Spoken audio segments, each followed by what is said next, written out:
પાટણ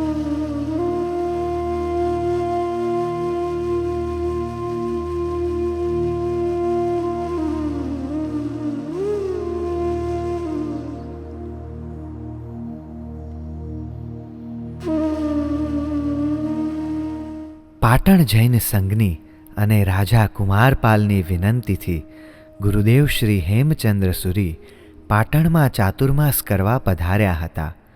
આચાર્ય દેવે પહેલા જ દિવસે વ્યાખ્યાનમાં કહ્યું, ચાતુર્માસમાં શ્રાવકોએ એક ગામનગરમાં જ રહેવું જોઈએ, કારણ કે વરસાદના દિવસોમાં નાના નાના જીવો ઘણા જન્મે, ઘરમાં જન્મે અને માર્ગમાંય જન્મે, ગામમાં જન્મે અને જંગલમાંય જન્મે. પગે ચાલીને જવાથી કે વાહનમાં બેસીને જવાથી એ જીવો મરી જાય. તમારા હૃદયમાં જીવદયાનો ધર્મ વસેલો હોય તો તમારે ચાતુર્માસમાં મુસાફરી ના કરવી જોઈએ. આ ઉપદેશ સાંભળીને મહારાજા કુમારપાલે ઊભા થઈને બે હાથ જોડી મસ્તક નમાવીને ગુરુદેવને કહ્યું, ગુરુદેવ, મને પ્રતિજ્ઞા આપો. હું ચાતુર્માસમાં પાટણની બહાર નહીં જાઉં. પાટણમાં પણ દેરાસરે અને ઉપાશ્રયે જ જઈશ. એ સિવાય કોઈ સ્થળે ફરવા નહીં જાઉં. રાજાએ પ્રતિજ્ઞા લીધી, પ્રજાજનોએ પણ પ્રતિજ્ઞા લીધી. આવી મહાન પ્રતિજ્ઞાની પ્રશંસા દેશ વિદેશમાં થવા લાગી. ગામે ગામ કુમારપાલના ગીતો ગવાવા લાગ્યા. વાત પહોંચી ઈરાન દેશમાં. બાદશાહ મહમ્મદે વિચાર કર્યો, ચોમાસાના દિવસોમાં જો હું ગુજરાત પર ચડાઈ કરું તો કુમારપાળ યુદ્ધ કરવા નહીં આવે. તે પાટણની બહાર જ નહીં નીકળે. હું સરળતાથી ગુજરાત ઉપર વિજય મેળવીશ. આમે ગુજરાત જેવા સમૃદ્ધ રાજ્ય પર વિજય મેળવવાની મહમ્મદની ઈચ્છા તો હતી જ. એણે તક ઝડપી લીધી. વિશાળ સેના લઈને તેણે ઝડપથી ગુજરાત તરફ પ્રયાણ કર્યું. મહમ્મદે પોતાના ગુપ્તચરો પાસેથી નિકટના રસ્તાઓ જાણી લીધા. એકાદ મહિનામાં તો રાજા મહમ્મદ ગુજરાતના સીમાડે આવી પહોંચ્યો. ગુજરાતના સીમાડાઓ ઉપર કુમારપાલના ચોકી પહેરા હતા. મારતે ઘોડે બે સૈનિકો પાટણ પહોંચ્યા. રાજમહેલમાં જઈને સૈનિકોએ કુમારપાલને નિવેદન કર્યું, હે રાજન, મુસલમાન રાજા મહમ્મદ મોટી સેના લઈને ગુજરાતના સીમાડા સુધી આવી ગયો છે. એ હજારો યોદ્ધાઓ સામે અમે 100-200 રક્ષક સૈનિકો ટકી શકીએ તેમ નથી. એ રાજાને અમે રોકી શકીએ તેમ નથી. તમે સારું કર્યું કે મને વેળાસર સાવધાન કર્યો. તમે જરાય ચિંતા ના કરશો. હું યોગ્ય બંદોબસ્ત કરું છું. કુમારપાલે એ બે સૈનિકોને વિદાય કર્યા. એમને નિશ્ચિંત કરનાર રાજા સ્વયં ચિંતામાં પડી ગયા. પાટણની બહાર નહીં જવાની મારે પ્રતિજ્ઞા છે. હું યુદ્ધ કરવા નહીં જઈ શકું અને મારા સિવાય મારી સેના યુદ્ધમાં એ બળવાન રાજાને હરાવી શકશે નહીં. અને જો હું યુદ્ધ ના કરું તો એ દુષ્ટ રાજા મારી પ્રજાને મારી નાખે અને રાજ્યને લૂંટી લે તો શું કરું? રાજા મૂંઝાયા. તરત તેમને ગુરુદેવ યાદ આવ્યા. એ જ ક્ષણે તેઓ ગુરુદેવ પાસે પહોંચ્યા. ગુરુદેવને વિધિ સહિત વંદના કરી. મહાનુભાવ, તમારા મુખ ઉપર ચિંતાઓની રેખા દેખાય છે. શું વાત છે? ગુરુદેવે પૂછ્યું. હાજી, સાચી વાત છે આપની. મારે તો એક બાજુ નદી છે ને બીજી બાજુ વાઘ છે. રાજાએ ગુરુદેવને બધી વાત કરી. ગુરુદેવે આંખો બીડીને શાંતિથી બધી વાત સાંભળી. વાત પૂરી થઈ. ગુરુદેવે આંખો ખોલીને રાજા સામે જોયું. રાજન, ચિંતા છોડી દો. તમારા હૃદયમાં ધર્મ વસેલો છે. એ ધર્મ જ તમારી રક્ષા કરશે, તમારા ગુજરાતની રક્ષા કરશે. એક કામ તમારે કરવાનું છે. ભગવાન, આપ કહો તે કરવા તૈયાર છું. આજે રાતે તમારે અહીં મારી પાસે રહેવાનું છે. આપની આજ્ઞા માથે ચડાવું છું ભગવાન. રાજાએ ગુરુદેવના ચરણોમાં ભાવભરી વંદના કરી. તેઓ ચિંતાથી મુક્ત થયા. તેમને ગુરુદેવ ઉપર અપાર શ્રદ્ધા હતી.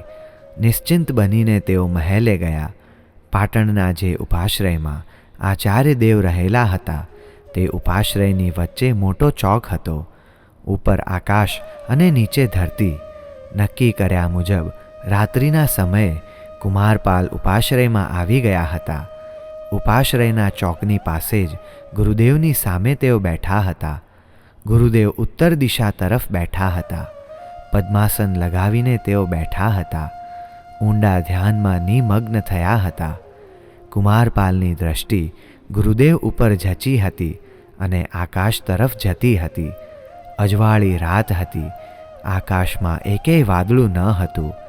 10 મિનિટ, 20 મિનિટ, 30 મિનિટ અને આકાશમાં એક સુંદર પલંગ દેખાયો.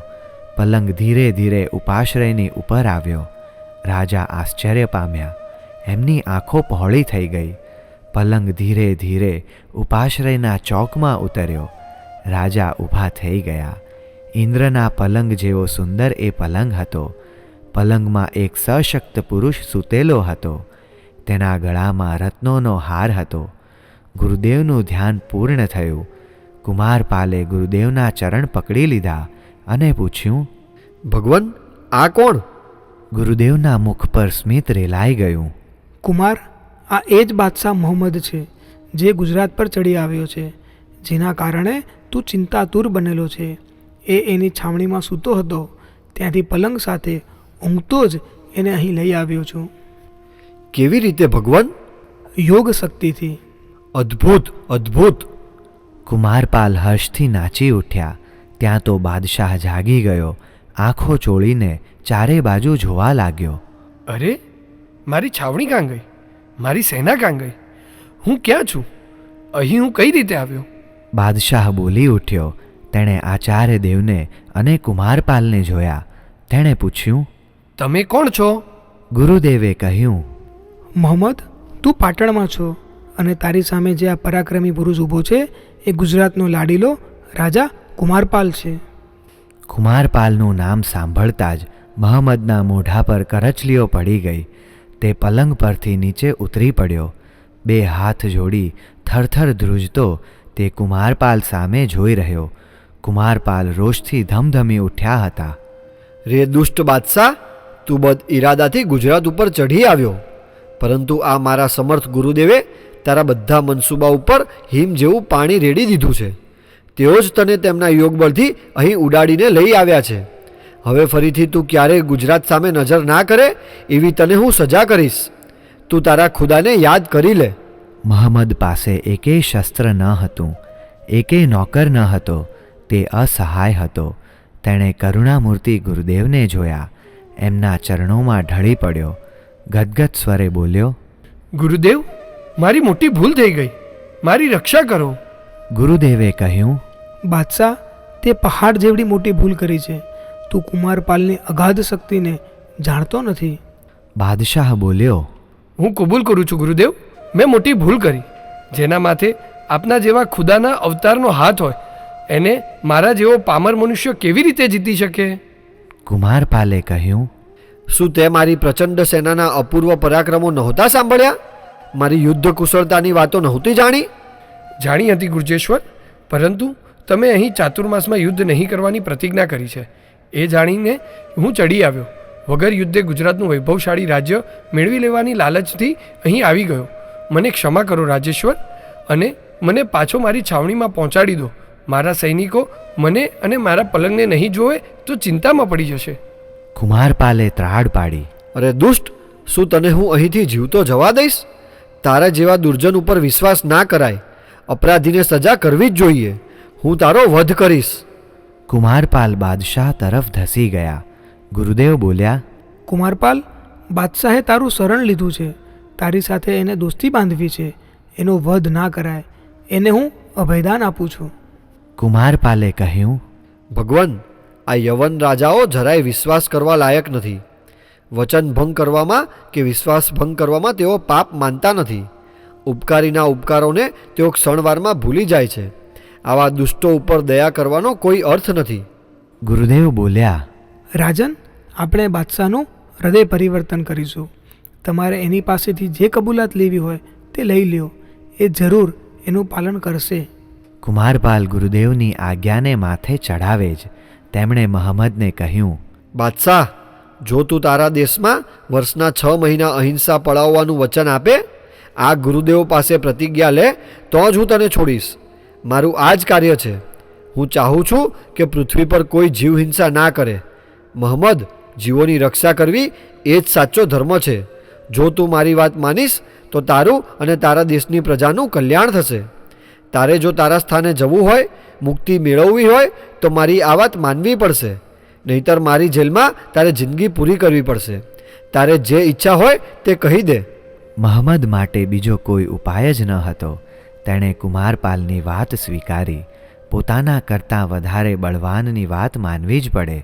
ત્યાં બીજો વિચાર કરવાથી કંઈ ના વળે. કુમારપાલે કહ્યું, મહંમદ, હવે તું મારો મહેમાન. ચાલ મારા મહેલમાં. તને 3 દિવસ રાખીશ. અમારી મહેમાનગતિ તને જીવન પર્યંત યાદ રહેશે. મહંમદે કહ્યું, રાજેશ્વર, જીવનભર આ ગુરુદેવ યાદ રહેશે, જીવનભર આ દુસાહસ યાદ રહેશે, અને જીવનભર ગુર્જરેશ્વરની દયા યાદ રહેશે. પ્રભાતે કુમારપાલે પોતાની સાથે જ મહંમદને રથમાં બેસાડ્યો અને રાજમહેલમાં લઈ ગયો. સ્નાન ભોજન વગેરે દૈનિક કૃત્યોથી પરવારીને કુમારપાલે મહંમદને ગુરુદેવ શ્રી હેમચંદ્ર સુરીનો પરિચય આપ્યો. તે સાંભળીને મહંમદ દિંગ થઈ ગયો. ગુર્જરેશ્વર, જે દેશમાં આવા ગુરુદેવ વસતા હોય અને તમારા જેવા મહાન પરાક્રમી રાજા રાજ્ય કરતા હોય, તે દેશના સુખ વૈભવો અને ધર્મભાવના વધે જ. જે દેશમાં કોઈ મનુષ્ય માથાની જૂને પણ ના મારી શકતો હોય, એ દેશમાં રાજાની આજ્ઞાનું કેવું અદ્ભુત પાલન. અને તમારા જેવો સમ્રાટ ગુરુના ચરણોમાં બેસીને રોજે રોજ ઉપદેશ સાંભળે, ગુરુની એક એક આજ્ઞા માને, તે તો ગુજરાતમાં જ જોયું. મહંમદ સાથે કુમારપાલે ઘણી વાતો કરી, ધર્મની વાતો કરી અને પોતાની રાજનીતિની વાતો કરી. 3 દિવસ મહંમદે ગુરુદેવ હેમચંદ્ર સુરીની મુલાકાતો લીધી અને જૈન ધર્મના ઉપદેશ સાંભળ્યા. જતી વખતે મહંમદે જ કહ્યું, ગુરુદેવ, મારા રાજ્યમાં પ્રતિવર્ષ 6 મહિના જીવ હિંસા નહીં થવા દો. આપની આજ્ઞાનું પાલન કરીશ. કુમારપાલે મહંમદને સુંદર રથ આપ્યો, ભાવભરી વિદાય આપી. સાથે 25 બુદ્ધિશાળી અને બળવાન રાજપુરુષોને મોકલ્યા. તેમને કહ્યું, તમે મહંમદ સાથે એના દેશમાં જજો. ત્યાં થોડા દિવસ રહી પાછા આવજો. પાટણમાં ચોરે ને ચૌટે મહંમદની જ વાત ચાલતી રહી. મહંમદના પલંગને જોવા ઉપાશ્રયમાં લોકોના ટોળે ટોળા આવવા લાગ્યા. ગુરુદેવે કરેલા ચમત્કારની વાતોએ પ્રજામાં ગુરુદેવ પ્રત્યે ખૂબ પ્રેમભાવ વધારી દીધો. મહંમદે પોતાના મલકમાં જઈને ઢંઢેરો પીટાવ્યો. પછી બાદશાહે કુમારપાલ માટે ખૂબ ભેટ સોગાતો ગુજરાતના રાજપુરુષોને આપીને ભાવભરી વિદાય આપી. આ રીતે મુસલમાનના દેશમાં પણ કુમારપાલે અહિંસા ધર્મનો પ્રચાર કરાવ્યો.